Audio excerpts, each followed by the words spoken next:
Bien-aimés dans le Seigneur, chers auditeurs, nous vous saluons dans le très beau nom de notre Seigneur Jésus-Christ. Nous sommes heureux de vous retrouver ce matin, heureux de vous savoir, toujours aussi nombreux et fidèles à ces rendez-vous quotidiens pour partager la parole de Dieu avec nous. Nous bénissons la Ligue pour la lecture de la Bible qui prépare pour nous ce programme de méditation. Aujourd'hui, mardi 17 septembre, nous méditons dans 1 Samuel chapitre 1 versets 1 à 28. Donc, nous avons interrompu là les livres des Actes des Apôtres. Nous voilà dans l'Ancien Testament avec les sacrificateurs Samuel et nous allons prier avant de lire ces textes. Seigneur, comme l'eunuque éthiopien, nous avons besoin de comprendre. Alors viens avec nous par le Saint-Esprit. Fais-nous comprendre ce que nous allons lire maintenant et que nous puissions vivre cette parole pour ta gloire. Au nom de Jésus. Amen. 1 Samuel, chapitre 1, verset 1 à 28. C'est donc le texte de notre méditation de ce mardi 17 septembre. Mais avant de lire ce texte, nous allons lire un extrait de l'introduction que les lecteurs nous donnent à ce livre de 1 Samuel. Juste un extrait. Dans la Bible hébraïque, les deux livres de Samuel, qui n'en formaient qu'un seul à l'origine, font partie d'un groupe comprenant les livres de Josué, de Juges, Samuel et des Rois. Nulle part il n'est affirmé que Samuel soit l'auteur des deux livres qui portent son nom. D'ailleurs, le deuxième contient des événements datant d'après sa mort. Ce titre provient de ce que les livres s'ouvrent par l'histoire de ces prophètes et de ce qu'il reste le personnage le plus influent de cette époque. Le but de l'auteur ou des auteurs, était donc de se servir du passé pour enseigner aux nouvelles générations l'importance de l'obéissance à Dieu, seule garantie de prospérité et de longévité sur le territoire donné en héritage aux patriarches. Ce livre est encore utile pour nous aujourd'hui. Voilà, c'était donc là un extrait, deux extraits de l'introduction au livre de 1 Samuel. Maintenant, nous allons lire le texte propre de méditation. 1 Samuel chapitre 1 verset 1 à 28. Ensuite, nous allons répondre aux questions 1, 3, 5 et 7. De quoi s'agit-il? Y a-t-il un exemple à suivre? Y a-t-il des promesses? Et quelle vérité Dieu nous révèle dans ces textes? Les textes longs et que le Seigneur nous aide à ne pas manquer ce qu'il veut nous dire dans ces livres. 1 Samuel 1, 1 à 28. Il y avait un homme des Ramathaï-Tsophim de la montagne d'Éphraïm nommé Elkana, fils de Jéroham, fils d'Eliou, etc. Il avait deux femmes dont l'une s'appelait Anne et l'autre Pénina. Pénina avait des enfants, mais Anne n'en avait point. Chaque année, cet homme montait dans sa ville à Silo pour adorer l'Éternel de l'armée et pour lui offrir des sacrifices. Là se trouvaient les deux fils d'Élie, Ophni et Phiné, sacrificateurs de l'Éternel. Le jour où l'Éternel offrait son sacrifice, il donnait des portions à Pénina, sa femme, et à tous les fils et à toutes les filles qu'il avait d'elle. Mais il donnait à Anne une portion double, car il aimait Anne que l'Éternel avait rendue stérile. Sa rivale lui prodiguait des mortifications pour la porter, à s'irriter de ce que l'Éternel l'avait rendue stérile. Et toutes les années, il en était ainsi. Chaque fois qu'Anne montait à la maison de l'Éternel, Pénina la mortifiait de la même manière. Alors elle pleurait et ne mangeait point. Elkana, son mari, lui disait: Anne, pourquoi pleures-tu et ne manges-tu pas? Pourquoi ton cœur est-il attristé? Est-ce que je ne vaux pas pour toi mieux que 10 fils? Anne s'éleva après que l'on eut mangé et bu à Silo.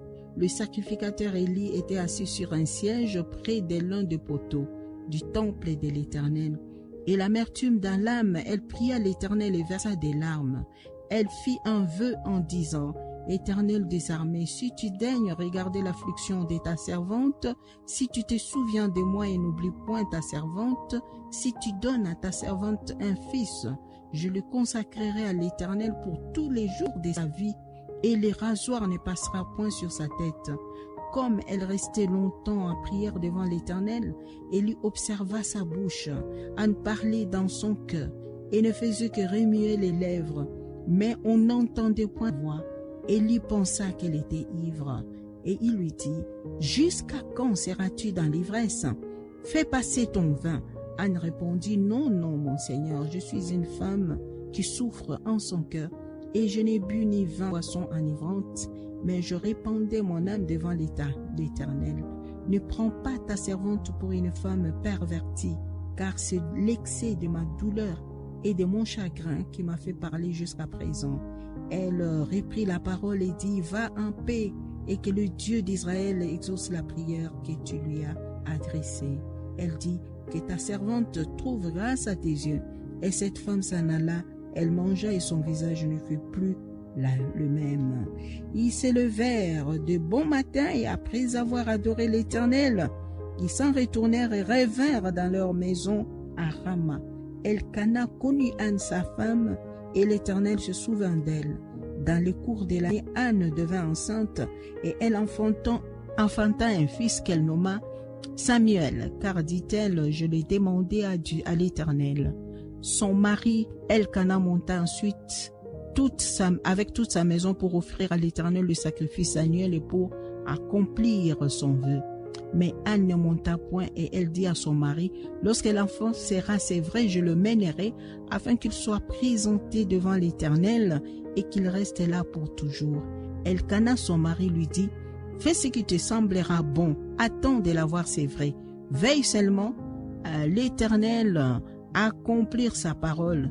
Et la femme resta et allaita son fils jusqu'à ce qu'elle l'ait, c'est vrai. Quand elle l'eut, c'est vrai, elle le fit monter avec elle et prit 3 taureaux, un épha de farine et une outre de vin. Elle le mena devant la maison de l'Éternel, à Silo. L'enfant était encore tout jeune. Ils égorgèrent les taureaux et ils conduisirent l'enfant à Élie.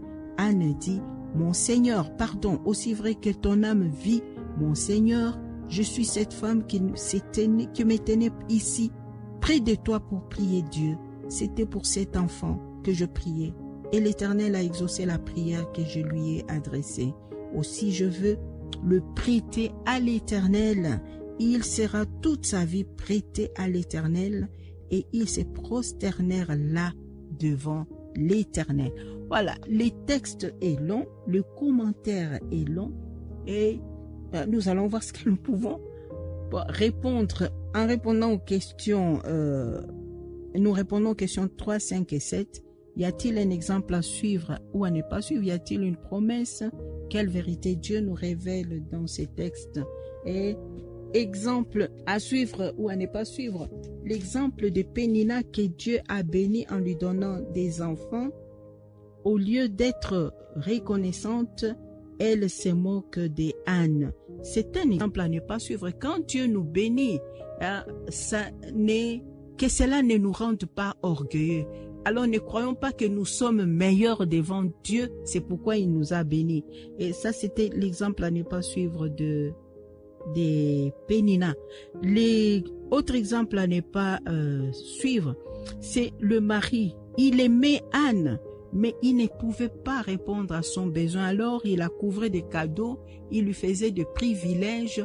Je ne sais pas s'il faut tellement dire exemple à ne pas suivre, c'est-à-dire il devait savoir que Anne avait surtout besoin de Dieu et il pouvait l'accompagner dans sa quête de maternité par la prière et savoir que seul Dieu pouvait consoler Anne, seul Dieu pouvait donner des enfants à Anne. Et ça, c'est la faiblesse du mari, Elkana. Ici, nous n'allons pas aborder la question de la polygamie, mais nous voyons d'abord l'histoire telle qu'elle est racontée.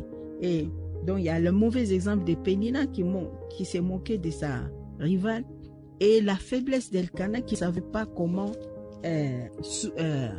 apporter des réconforts à sa femme. Et l'autre exemple à ne pas suivre ici, c'est Samuel qui a mal interprété l'attitude de Anne pendant qu'elle prie et qu'elle cherche la réponse du Seigneur. Il interprète mal, mais aussitôt qu'il a compris ce que Anne était en train de faire dans les temples, il a béni. Vous savez, Samuel, les sacrificateurs, et c'était les sacrificateurs Élie. C'est les sacrificateurs Élie. Ils n'étaient pas en ce moment-là vraiment dans la grâce du Seigneur. Il était déjà sur le déclin. Mais Dieu l'utilise quand même. C'est là que et Dieu, en l'utilisant, il nous montre ici un exemple à suivre au verset 17. Élie reprit la parole et dit, va en paix et que le Dieu d'Israël exauce la prière que tu lui as faite. Donc ces mots ont été pour Anne les mots de Dieu qui l'ont encouragée. Et aussitôt elle a changé. Parce que les sacrificateurs Élie connaissaient certainement Dieu. Ils savaient que Dieu est capable d'exaucer les prières. Et il a donné une parole d'encouragement à Anne. Et cela a réveillé la foi d'Anne. Et elle est devenue joyeuse. C'est un exemple à suivre. Et là que nous apprenons de Dieu qu'il peut utiliser même des hommes qui sont sur les déclins dans sa souveraineté, comme il a utilisé Élie en faveur d'Anne en ce moment-là. Et c'est beaucoup de choses que nous apprenons dans ces textes. Là, je dirais c'est une vérité et une promesse, c'est ça. La promesse est dans cette parole d'Élie qui dit « Et que le Dieu d'Israël exauce la prière que tu lui as faite. » Et je vais relever aussi un fait. Nous voyons que quand la famille d'Elkana offrait des sacrifices, ils venaient, ils offraient les sacrifices et ils partageaient des portions à toute la famille. C'est là que ça nous rappelle que les sacrifices qui étaient offerts à Dieu en ces temps, la famille elle-même avait le droit de le consommer. Voilà, nous avons essayé de faire au mieux et nous allons prier, Seigneur. Nous prions, Seigneur Jésus, pour tous ceux qui attendent l'exaucement à une prière de longue date. Seigneur, je prie, communique la foi et qu'ils vivent cet exaucement au temps que tu as fixé. Seigneur, donne la foi, donne la persévérance parce que tu écoutes ceux qui crient à toi. Donne cette foi aujourd'hui et que nous voyons tes promesses s'accomplir dans nos vies au nom de Jésus. Amen.